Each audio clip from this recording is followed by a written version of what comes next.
Welcome, everyone. Today I am here with Scott Broadbeck, and he has 6 publications in the DC area. And I am stoked to hear from him because I think he's got a lot of really unique insights for local newsletter people because he's been doing it for a long time. So, thanks for being here, Scott. Glad to be here, TJ. Thanks for inviting me on. Of course, happy to. So, I don't know a ton about your story, and I am stoked to learn it. And I'm sure the audience is as well. So, why don't you kind of give us maybe an overview of how you got into this space, how long, because I know it's been a while, and just some good background on what you've been doing. Yeah, it's funny with this kind of new wave of local newsletter operators. I'm feeling a bit like an OG in the local online space. I've been doing this since 2010. So I had been working after college, been working in local TV news in the DC area, and I love local, man. It's there's something about it. Like ever since I was a kid, I would like have a police scanner and I'd like go on my bike and like photograph like a crash or a fire or something. I've always been drawn to it, and I just think even though I'm in the DC area where there's lots of national news happening, and yeah, I pay attention to that, but it doesn't like get me interested in the same way that local does. So started after the financial crisis. I decided, I needed to kind of make my own luck a little bit. TV wasn't going the right direction. 15 years later, that's starting to finally play out.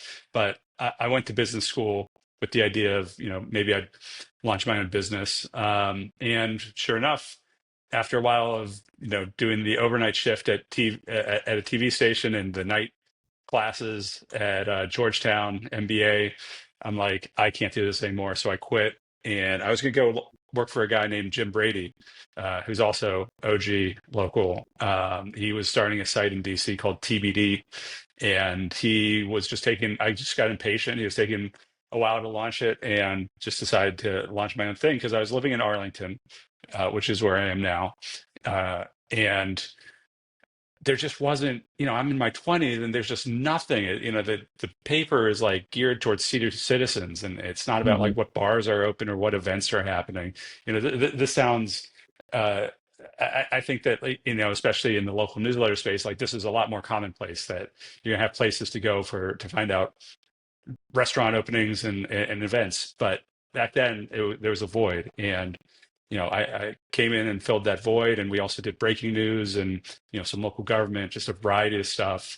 And I tried to engage people, my friends who thought Arlington was boring. And sure enough, the thing grew, and we've had fits and starts over the years. Again, this was 2010, so it's been 15 years later, and now I have 2 small kids and a house and all that. But it's grown, and then we've tried to launch some things and it hasn't worked. But fast forward to today, we have 3 sites that we own, 2 of which we operate, one of which we have another publisher now operating kind of in a franchise model. And then we have 3 sites that we partner with. So other people, own and operate those, but we help them sell their ads. We host their site, because the technology piece is something that can scale and is like kind of hard. So, we take that off their plate. Awesome. Yeah, no, this is really interesting. I think you and I are gonna have a lot to talk about because it sounds to me like you're doing what I'm striving to do, which is really cool. But you started this a long time ago. So first thing is, when you were doing this was not a newsletter, I assume, right? Was this just a website, essentially a blog? Yeah, so it was kind of a blog. I chafed at the term blog. I liked news website better, News website. Okay. because I wasn't. Although when I go back and look at some of my past articles, they were a little bloggy, but I didn't strive to like make it a personal thing. I always had a byline of ARL Now. That's our main site in Arlington. Um, I didn't try to make it about myself. I tried to make it about the content, about the news that we were publishing. And since we always put out articles on social. Since early on, I've had an RSS automated like newsletter through MailChimp. So there was always a newsletter component, but we've been Mm. a website with a newsletter, not a newsletter with a website. And even now, as I've become more plugged in with what's going on in the newsletter space, and really interested in what you and others are doing, especially in the kind of build and public Mhm. sphere. Um, we've kept the newsletter as a automated headlines, photos, and links thing as opposed to handwriting it. Hmm. Although there has been like an AI experiment where we had AI write it. That's just what we found has worked and what our readers want, and the effort into handwriting the newsletter hasn't paid dividends in terms of more opens, more clicks. So I think newsletter as a distribution mechanism, very important. We just take a different approach in terms of the way we structure the content. We primarily have content on the website, which we then push out to people through the newsletter. Yeah. Yeah, and I know some people doing it your way who are very successful, right? I think that's one of the big things that I struggle with a lot as I think through my model and really your model, which again it's different, even though we're kind of attacking the same thing. And which one is better? Which part of me is kind of thinking, should I lean more toward your direction? And honestly, I'm still torn. But I think in your case specifically, you've been doing it for so long that it's kind of like, yeah, the downside of my model, the number one, two, and three biggest downside is that it takes a lot of work, it takes a lot of effort, right? So if you've already got your customers accustomed to what you're doing, they like it, it's working, it does seem kind of not, it probably would not pay off the amount of work you'd have to add versus the benefit, right? I mean, basically, is Yeah, I that mean the primary thing we're giving to people, and I am on the content is king kind of side of this equation in terms of some people run newsletters that are more content light and they focus, I would say, more on the marketing piece. Others are kind of like, you need the content or long term it's not going to work. There's been some fascinating debates I've heard Mhm. on podcasts recently, like My First Million. They just had Yep. the Morning Brew guys and the Hustle Yep. guys talking about this. But yeah, I think fundamentally you need the content to make this work long term. And so we focus on content in terms of like publishing articles and finding new stuff. So like telling people about the restaurant that's opening that they didn't know about before, or having the opening date before someone, breaking news, getting on the scene, getting photos, as opposed to just putting out a text article with what the police gave you. Like, we're on the scene, Okay. we're getting photos. And so that is, the core component of our value proposition to our readers is delivering that. And, I think we just look for what's the best way to get that out to readers in a form they want. And if it's a newsletter, we've judged that they pretty much just want to see the headlines and the photos and decide whether they want to read something as opposed to having to wade through text. So it's a different approach. Hmm. But I think in the end, what everybody's kind of delivering information that is interesting and relevant and useful for people, and Yeah. it's just a matter of how you get it out there.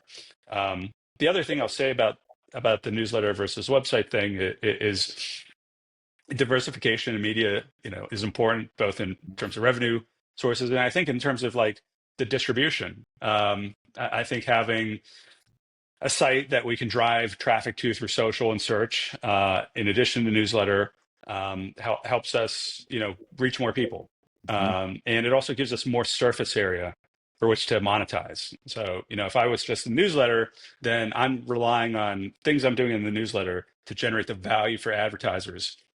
Whereas, if I can spread that across a website and, maybe some social posts going to sponsor content, my view is that we're able to deliver more value and thus be a larger, relatively speaking, operation. Yeah. Yeah. No. I think I definitely want to dig into this, like, because this is something I've been talking about. I think that's again how you and I got connected of moving away from just the newsletter, right, and getting into the full website, full news, full media brand as opposed to just a newsletter brand, which I do want to get into. But let's step back real quick. I want to make sure we're all on the same page here. What, like, because you're doing so what I would say is most of the people starting these local newsletters, the reality is they don't want to do what you just said, right? They generally aren't thinking, I want to go, oh, there's breaking news, I want to go out there and take photos and get the story and interview the cop, right? Like, that's not what people are thinking, although maybe they should be, and you can explain that. But tell me more about like the business side. I mean, that immediately makes me think that's a ton of work. You must not be doing it all yourself. You have 6 publications, so maybe give me a background on how many people you have, just everything about like how this business works, like structurally. So as mentioned earlier, we have two sites that we both own and operate. So in terms of like producing the editorial content for. So those are in Arlington County and Fairfax County, Northern Virginia, outside of DC. Oh, And for those sites, we collectively have 6 editorial staff. So these are reporters and editors who, will go out, they'll report the news, they'll find the news, they'll come back, write something up, someone will edit it, get it out on the site, QA, and also get photos and stuff like that. So we have 8 on the 6 on the editorial side across these 2 sites. Yeah, our partners have some of them have different models. There's one that's just like the one guy, and he is just super gung ho about producing like 20 pieces of content per day. He's a machine, okay. but that's all he does. And we're that Mhm. he's partnered with us because he wants us to figure out everything else out. How to monetize it, how to host it. He gets a ton of readership. How to keep the site running. Mhm. And then we have another partner who is out in Montgomery County, Moco Show, who they have a couple guys full time, and then they have freelancers producing content, producing a lot of their articles. And they have a really interesting model for that. I'll let him discuss that on his own. But they have a really interesting model about how they approach it. While we employ more traditional journalists that we hire out of with journalism degrees or at least journalism backgrounds. I think a lot of the people writing for that have just been, friends of the guys who run it, or I, that that might have changed in the past year since I've had this discussion. But it was just like regular people who were just like writing about stuff that they were interested in an interesting way. Mhm. So I think there. Long story short, I don't think that there's one model that works. I think one thing that's interesting about local is that every market is different, and the thing that works in one place isn't necessarily going to work in another place. And that's why I'm more bullish on operations like yours that are local and of that community, as opposed to trying to scale Mhm. across the country, which I can work to a degree. I just that doesn't excite me in Mhm. terms of like, here's a great product. It's like, here's a model that works. That's interesting. A business model that works, at least, at the time being. But I think for the real staying power and really delivering value to a community, being in that community and understanding it and really tailoring what you're producing and how you're producing it to the realities of that community, how big it is, what they're interested in. That's, I think, the good place to be. Yeah, totally. I agree with that. I talk about this all the time. There are going to be companies. I think most people watching this probably know that there's one big one trying to do the scale angle. But there's also already people trying to do these AI newsletters from, sit in one office somewhere and do them all over the country. And that's not a good long-term path. Like, it's about being there, being seen, doing the custom um, journalism type, or it doesn't have to be journalism per se, but like being on the ground and being able to talk like a local, right? Is I think what is going to differentiate between these people trying to just do either AI ones or, hire some person there who doesn't have skin in the game, right? Like, oh, it's just a salary and I just do the best I can without a real person being in charge and being the face of the brand. Um, so yeah, Yeah. I agree with you I there. mean, I know, I've talked to like some of these people who run like the AI newsletters, across North America or whatever. Mhm. And they have very interesting, ways of making that work, and that I probably wouldn't get. And I respect them for coming up with, Mhm. any model and local that works.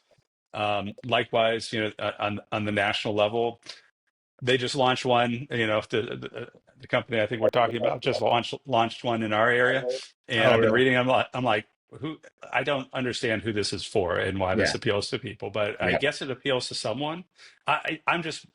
I would much rather, operate on a smaller scale, but with Mhm. more density of readership and like people who really love what you're doing. That just like gets me up in the morning more. And yeah, so Yeah. having a variety of stuff, I think it's all great. Let flowers bloom. Mhm. But I think in the end, the lasting brands are going to be the ones that are, That's right. truly local and that people really connect with. Totally. Definitely agree with that. So tell me, okay, So I'm sure everybody wants to know. You have six. Let's just stick with the ones that you own. You have six employees, and you're saying they have true journalists have degrees. These probably are not cheap employees. I'm going to guess. So how are you monetizing? What's your strategy? I mean, this is the big question for everyone, including myself. You're clearly doing really well. How are you monetizing this? So we are over levered on advertising. I'll admit that. And I can tell you that because right now we're in a period of economic uncertainty as we record this, and it's really hurting our revenue, which stinks. Same kind of thing happened during COVID. Luckily, during COVID, I thought the sky was falling, and it just turned out to be like 2 bad months, and then things recovered in a big way. So fingers crossed that that happens here. But we should have more diversity of revenue. Our business, it's primarily advertising, but there are different categories in that advertising. So one is programmatic. We run Raptive ads on our site, and that generates a substantial low two-digit percentage of revenue, and that's pretty steady. Like that doesn't rely on sales cycles. So it's good to have that as a base of revenue, but it requires having a lot of readership coming to our sites. So you need to really have your content game going strong to get the amount of readership to where that programmatic revenue is meaningful. And we also don't overdo it in terms of the ad placements, popping up videos or whatever, because that could devalue some of the other stuff you're doing or turn readers off. So we're pretty vigilant against that. Then we have direct sold advertising. So sales reps, we have currently two sales reps full-time and based here. We also have a back office that's supporting them. That back office is now going to be Philippines based. We're looking for efficiencies. But the reps are here and they're selling ads, and that's more than half of our revenue. And we have media kits. We sell this across all six sites, and we've kind of standardized a lot of the ad positions. Then we have self-serve, lower value advertising. So we built out through a bunch of no-code tools. I've built out something we call a content hub, so you could post events, you could post announcements, and it's all self-serve. It's lower value in terms of, or lower cost, but that's a meaningful amount percentage of our revenue at this point. The content hub, it's reached I want to say just low five-digit dollars per month. So that's substantial for us. And then we have memberships. This is primarily on just like one of our sites. We're going to launch it to the second owned and operated soon. It's not a ton, but it's steady. We need. I just did some marketing for that this morning. We need that to increase, especially right now, given the economic moment. So we're looking, but I think the way a lot of people approach that is like, please give us money. We are doing such good work, please. And I hit those notes too, but we try to give them something on top of that. And what we figured out so far is we give them better version, like more user-friendly versions of the same newsletters that we send out to other people. So like we cut out the ads, we add some AI summaries, bigger photos, and we call it the pro update rather than like the afternoon update. So it's a way of taking content we're already producing and making it better. So those, we also have some merch in there and a couple other miscellaneous things, but those are our revenue streams. But we're not reliant on any one thing, any one ad product, or any one stream, and that's certainly paying off now because the direct sold's really weak at this moment, and having the other things come in helps keep us afloat. Yeah, totally. No, I love that. Yeah, being more diversified totally makes a ton of sense. While you're saying it's the direct sold, most of the people listening to this are, doing the newsletter thing where they're probably the only way to really do advertising is the direct sold pretty much. Any advice or thoughts on like at least let's say when your team is doing really well, what are they doing? Is it meeting these, just showing up in person? Is it cold calling? Is it cold emailing? Probably everything. But like, what would you be your advice on direct selling to local business or businesses in the area? Yeah, Ted Williams just talked at Beehive did like a local newsletter webinar thing, and Ted Williams talked. And he talked up the virtues of inbound leads, and we are largely the same. I largely agree with with what he said, that inbound is our biggest source. And so, how do you get inbound? Mhm. You get inbound by like putting out a great product, a great newsletter that like a substantial number of people in your community are reading, such that people know that a lot of people are reading it. Mhm. And then the advertising kind of comes to you as long as you have options and pricing that are competitive to their other options. The thing to know about advertising is like the businesses do figure out that like, hey, we need to advertise, we need to grow our market share, we need to get the word out about this new thing we're doing, whatever. And you want to be in a place where you can make a good case for why you are the best at doing that. And if you don't have that, if you're just kind of spraying and praying and being like, buy my ad, and not having a real reason behind it, or something to show, then you're gonna have a harder time than if you're really delivering the goods and understanding your customers and why it is that they buy advertising and how to compare to the other options out there. So this is all to say, like right now we do have an outbound operation, but it's tough, especially now. It's doing pretty well last year, but this year it's been tough. But a lot of times, if the advertiser has not, unless you have just a fit, top-notch seller, and let's be honest about it, the dollar value of what we're selling is probably not getting someone who's a Mhm. major sales guy, unless you yourself, Yeah. the person running it, is a sales guy. Right. You need, you're probably working with a rep who kind of needs a script and a thing to say, as opposed to just raw sales power. And yeah, outbound is hard. I mean, it's easy to get discouraged.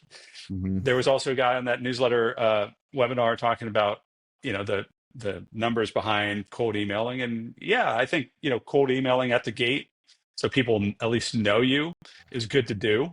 And we've seen in the past where we've done cold email campaigns and they've gotten almost nothing. But then 6 months later, some of those people start trickling back because they've decided that they need to advertise in that moment. So I think you need to do both. You need to do outbound outreach, and you need a strong inbound game and value prop that gets people coming back. But I would not expect like, you're going to go out and you're going to cold email a bunch of people and you're going to, make enough sales to run your business, and grow just off that. The media and advertising sales, it's a long game.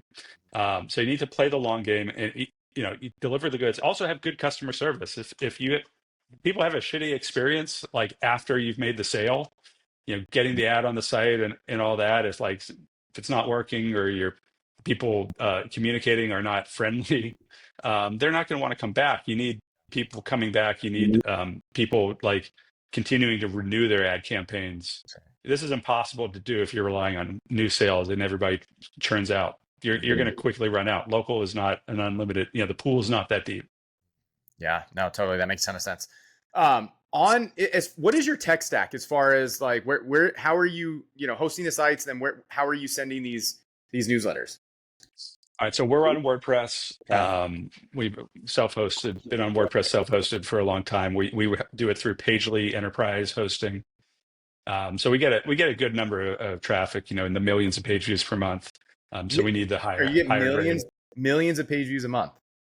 Wow. Yeah, we're doing in the vicinity of 6 to 8 million page views per month Wow. across our 6 sites. I mean, how many people live in these areas? Is it like Millions. I mean, the DC okay? suburbs have a lot of population. Yeah, yeah. That being said, some of the more concentrated areas have even more readership. I think DC is an interesting market because you have our operation, you have some of our partners here who are pulling in big numbers that, you look at other markets, you don't necessarily see that. So why is that happening? Is it the kind of operations that are being run? Is it is it that, like, Montgomery County in Maryland, for instance, has 1 million+ people, as opposed to, like, if I were to go back and outside of Pittsburgh where I grew up, and these municipalities have in the tens of thousands. So Mhm. we just have bigger jurisdictions, and Yep. someone's living in Montgomery County. That's the base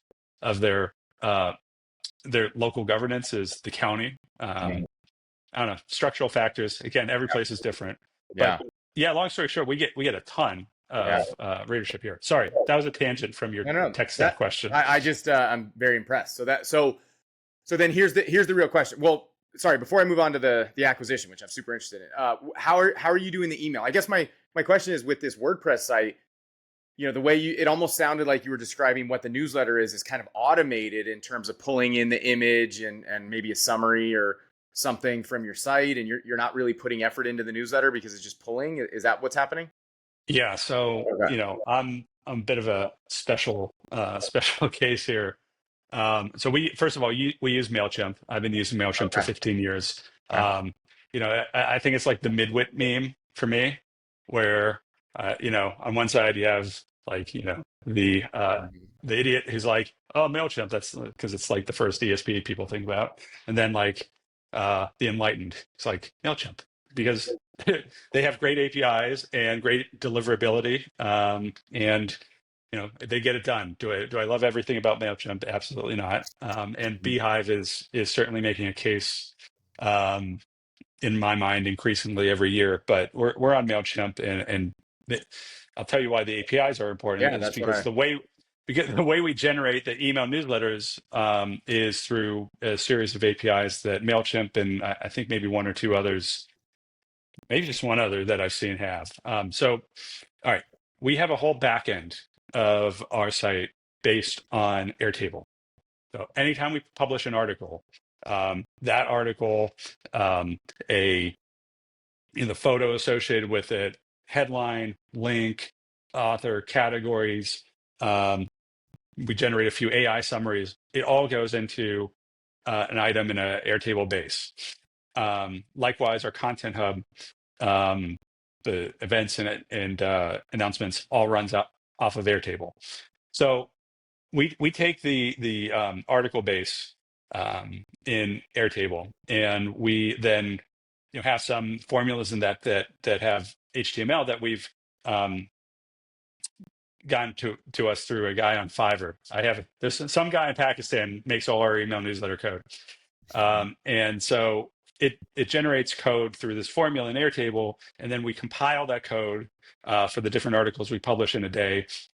We put that in sort of the rest of the structure of the email newsletter, including some of the events and announcements and the ads, and we send that out through Zapier. So Zapier is a no-code tool. So at 4 o'clock every day, a Zap runs.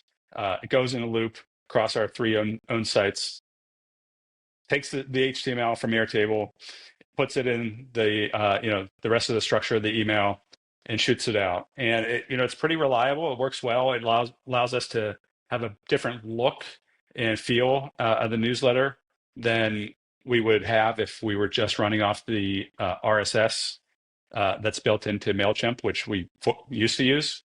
But yeah, I like it because of the customization, and we could put in some other bells and whistles if we wanted to. Yeah, no, that sounds great. I do think, coming back to your point, like, should you move to Beehive? And again, I tried to ask them this. I haven't gotten a straight answer yet, but I don't think they even allow. They don't have free access to APIs this way. So if I wanted to do what you're doing, like, I could not do it. I'm pretty sure. Yeah, Is. I'll just put in a good word for automations. I've gone really big on automations over the past few years. Mhm. And just even the act of, like, copy and pasting something over to MailChimp, like, that is just time, and it's like Mhm. something I need to do. I need to interrupt my day to do that, or I need to tell someone else to do it and train them. And if they Mhm. leave, I need to train someone else. And if Right. they go on vacation, I got to make sure someone's doing it. Yep. Like, so we automate out the social media posts, we automate out the email newsletter, we automate everything I can, Mhm. such that like an article publishes and the stuff that needs to happen after an article publishes happens. And and the events that are submitted to us, there needs to be an approval, because we don't want someone advertising some sort of obscene event or something that's like in a couple states away. And Mhm. so for a while there was a manual process for that. We now use an AI call in Zapier to do that. So we have like 100+ different Zaps running at any given time, Wow. automating different parts of our business. Stats, your advertisers, they want stats. They want to see how their ads are doing. That's now like automated. That's another thing Airtable or MailChimp does, is we're able to see when an email, like a dedicated email, goes out on behalf of a client. There's a code we put in there that's associated with a database in Notion. It pulls that database from Notion, sees who we need to send the stats to in terms of their email address, and then 7 days after the email goes out, it'll call to MailChimp, get the stats, email it out, copies me, so I make sure it's working. But like, if you do not have that kind of thing, then someone needs to physically do that. And Mhm. can you do that through like outsourcing? Like I have a assistant who's Philippines based through Athena. Like, sure, but like even that costs money Mhm. and time, and there are other things like she could be doing. So one recommendation I have to someone really looking to scale Yeah. is, first of all, figure out like what's the ideal thing you want to do, and then try to make it so you can build that as an automation as opposed to having it to be a manual process. Mhm.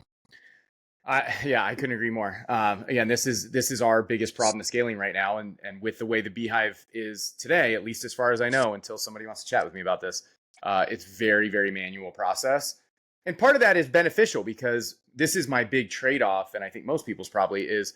I think our newsletters look really appealing structurally, visually, like we have nice graphics. We just make it super fun and interesting, and I think that adds to the quality, but it also takes so much work. And I'm starting to lean toward your model because I know somebody else doing something similar to you, and they're crushing it, and they work way less than us.